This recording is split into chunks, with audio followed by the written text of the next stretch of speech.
रेगिस्तान एक ऐसा इलाका जहाँ मीलों दूर फैली रेत और सूरज के सिवा कुछ दिखाई नहीं देता,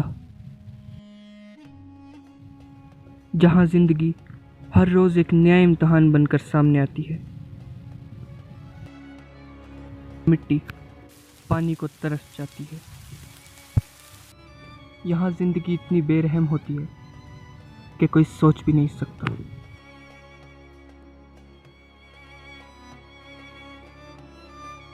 मगर सहारा इन सब रेगिस्तानों से अलग और खौफनाक है। ये रेगिस्तान न जाने अपने पीछे कितने राज छुपाए बैठा है। गर्मी से तपता हुआ ये सहरा दुनिया के दूसरे बड़े कॉन्टिनेंट नॉर्थ अफ्रीका में वाक़ है, जो कि 92 लाख स्क्वायर किलोमीटर के रकबे पर फैला हुआ है। ये दुनिया का सबसे बड़ा खुश्क रेगिस्तान है, इतना बड़ा कि पूरा अमेरिका इसमें समा सकता है। इस रेगिस्तान के साथ 11 मुल्क जुड़े हुए हैं। धूप के साए तले तपते इस रेगिस्तान का दिन में दर्जा हरारत 30 डिग्री सेंटीग्रेड होता है, जबकि गर्मियों में यही दर्जा हरारत 40 से 47 डिग्री सेंटीग्रेड तक जा पहुंचता है। यहाँ पर सालाना 3 इंच से भी कम बारिश होती है। इस रेगिस्तान की मिट्टी बारिश को तरस जाती है। इजिप्ट, लीबिया और सूडान में 1998 के बाद बारिश की शक्ल तक नहीं देखी। यहाँ निगाहें बादल को तरस जाती हैं। इस गर्म और खुश्क रेगिस्तान में बज़ाहिर ज़िंदगी का तसव्वुर नामुमकिन सा लगता है, लेकिन इसके बावजूद यहाँ तकरीबन 500 किस्म के जानवर और 1000 किस्म के दरख्त पाए जाते हैं, जो कि अनदेखी क़ुव्वतों के मालिक हैं। हर एक जानवर के पास ज़िंदा रहने और गर्मी से बचने के लिए अपना एक तरीका है। अगर आप भी यही समझते हैं कि सहारा रेत से भरा हुआ एक रेगिस्तान है, तो आप बिल्कुल गलत हैं। यहाँ पर सिर्फ 25% रेत पाई जाती है। बाकी कुछ हिस्से पर पत्थर हैं, तो कई हिस्से पहाड़ों से भरे पड़े हैं, और कुछ इलाकों में नमक के बड़े बड़े मैदान पाए जाते हैं। इन इलाकों में पानी का तसव्वुर भी नामुमकिन सा लगता है, मगर कुछ इलाकों में झुलसा देने वाली गर्मी और तपती धूप के बावजूद पानी मौजूद है, जिसे ओएसिस कहते हैं। रेगिस्तान की एक खासियत ये भी है कि ये धोखा देता है। अगर आप ये बात नहीं मानते तो शायद आपने मिराज के बारे में नहीं सुना। मिराज चमकते हुए रेत के ज़र्रों को कहा जाता है, जो कि दूर से बिल्कुल पानी दिखाई देते हैं, और जब प्यासा इसके पास जाता है तो सिर्फ मीलों दूर फैली रेत दिखाई देती है। मगर कई बार किस्मत मेहरबान हो जाती है और पानी हकीकत में सामने आता है। असल में ये पानी रेत के नीचे दफन दरिया के बाइस सामने आता है। इस 92 लाख मुरब्बा स्क्वायर किलोमीटर में सिर्फ 90 ओएसिस पाए जाते हैं, मगर कई बार ये पानी जहरीला होता है। इसकी वजह सूरज की गर्मी है, जिसने इस पानी को जहरीला कर दिया है। यहाँ पर साइड वाइंडर स्नेक्स भी पाए जाते हैं, जिनका रेत पर चलने का अपना दिलचस्प तरीका है। ये सांप खुद को रेत में दबा देता है और शिकार का इंतज़ार करता रहता है, और जब शिकार इसके पास से गुजरता है तो ये उस पर हमला कर देता है, और इसी शिकार से ये अपनी पानी की भी ज़रूरत पूरी करता है। अब रात का वक्त हो चुका है। जहाँ दिन को दर्जा हरारत 40 डिग्री सेंटीग्रेड था, वहीं रात को -4 डिग्री सेंटीग्रेड हो चुका है। इसकी सबसे बड़ी वजह बादलों का ना होना है। जब बादल ही नहीं तो गर्मी रुकेगी कैसे? क्योंकि ज़मीन से उठती हुई गर्मी को रोकने के लिए कुछ तो चाहिए। अब बारी आती है डेजर्ट फोक्स की।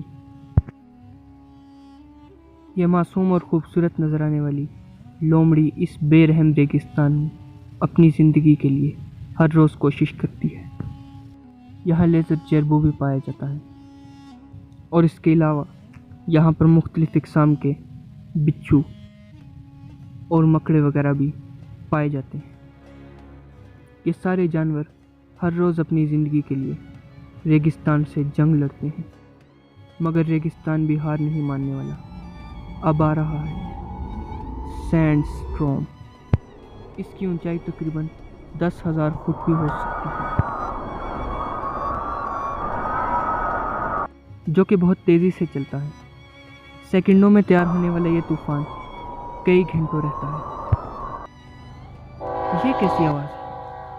اس گرم ریگستان میں ریل کی آواز کہاں سے آئی؟ دس از موریٹانیا ریلوے۔ اس کی لمبائی 704 کلومیٹر ہے، اور یہ یہاں پر 1960 میں بنائی گئی تھی۔ ان سخت حالات میں بھی یہاں زندگی موجود ہے۔ یہ صحرا تقریباً 25 لاکھ لوگوں کا گھر ہے۔ ان میں سے زیادہ تر لوگ خانہ بدوش ہیں۔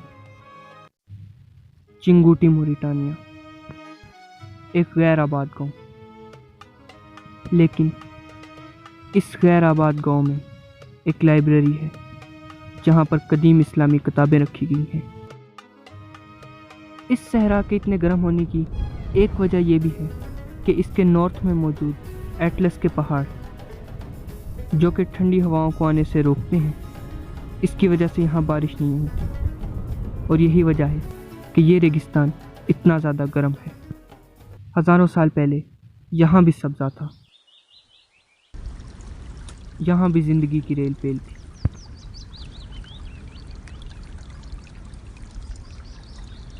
اور ہر طرف سبزہ ہی سبزہ تھا۔ یہاں کئی جھیلیں اور دریا تھے جو اس زمین کی پیاس بجھاتے تھے۔ یہاں پر موجود دیواروں میں کئی طرح کے نقش و نگار ملے جو یہاں پر انسانی زندگی کا ثبوت ہیں۔ اس کے علاوہ یہاں پر ڈائناسورس کے باقیات بھی ملے جو اس بات کی نشاندہی کرتے ہیں کہ یہ علاقہ بھی کبھی ہرا بھرا تھا۔